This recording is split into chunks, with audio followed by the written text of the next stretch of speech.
I'm Jack Jewett. I was born in 1754 in Charlottesville, Virginia.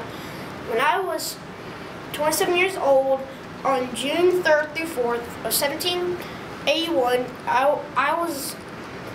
I made my famous ride to save Thomas Jefferson and the delegates, Thomas Nelson, Patrick Henry, and Benjamin Harrison from being captured by Tarleton.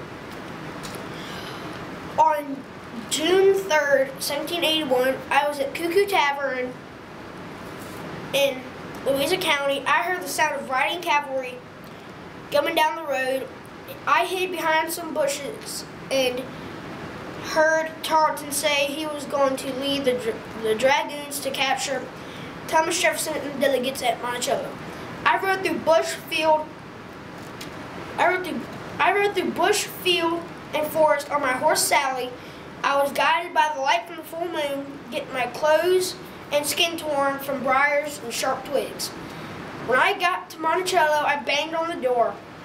Finally, Thomas Jefferson opened the door, and I told him that Tarleton and the dragoons were coming to capture them. From hearing the news, Thomas Jefferson hid the papers and told the other delegates, then they fled. 2 years later, the legislative body voted me an elegant sword and a pair of pistols. A year later, I got married to Sally Roberts, but sadly I died in 1822. Any questions? I want to see the picture. Move. Yeah.